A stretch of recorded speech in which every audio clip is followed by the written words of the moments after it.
असां त पहिरियों त पाकिस्तान जे सभिनी खिलाड़ियुनि खे मुबारक ॾियूं था ऐं उन ॻाल्हि पाकिस्तानी सॼी क़ौम खे ख़ासि करे पूरी दुनिया में जेके मुस्लमान रहनि था उन्हनि खे मुबारक पेश कयूं था जो पाकिस्तान अॼु हिकिड़े जाबिर ऐं ज़ालिम मुल्क आहे जेको आहे पंहिंजी फतह जो निशान ॾेखारे। कल्ह जेके उन जा इंडिया जा एंकर जेके वेठा पूरी टीवी ते पूरी दुनिया में ॿुधाइनि पिया त पाकिस्तान हिकिड़ी कमज़ोर टीम आहे। अॼु पाकिस्तान जी टीम खटे करे पूरी दुनिया में साबित करे त पाकिस्तान हिकिड़ी क़ौम हिकिड़ी ताक़तवर टीम आहे ऐं उहा दुश्मन सां मुआॾो अटकाए करे मां त कंहिं प्लेयर जा पाकिस्तान के सभी प्लेयरनि खे मां सलाम पेश कयां थो अॼु फतह करे पाकिस्तान जी हिकिड़ी फाइनल उन खटे करे पूरी दुनिया में असां पाकिस्तान जो सुर ऊंचो कयो आहे। माना अॼु मैच पाकिस्तान खटे करे जेको आहे फतह जो निशान ॾिनो आहे पाकिस्तान ऐं पाकिस्तानी अवाम खे जेको आहे मुबारकूं लख लख मुबारकूं हुजनि।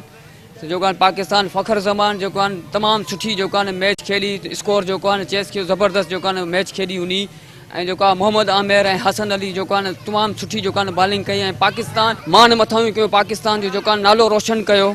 इन जेको आहे सभिनीनि खे अॼु असांजे लाइ ईअं सम्झो ईद जो ॾींहुं आहे। पाकिस्तान जी टीम जेके क़ौमी बदी जो सबूत ॾिनो अथऊं इंशाल्लाह पाकिस्तान जेको इंडिया के भारत के शिकस्त ॾिनी अथऊं इंशाल्लाह आइंदा भी ॾींदी रहंदी। विकेट आमिर खां बेहतरीन बॉलिंग हलाए स्कोर भी 349 बेहतरीन पाकिस्तान जिंदाबाद। असां खे ॾाढी ख़ुशी थी आहे जो पाकिस्तान मैच खटियो आहे सरफराज़ जी कमतानी में असां ॾाढा ख़ुशि आहियूं जीअं त असां कश्मीर भी उन्हनि खां फतह करे वठूं टीम असां उन्हनि खे खटाईंदासीं। पाकिस्तान जिंदाबाद।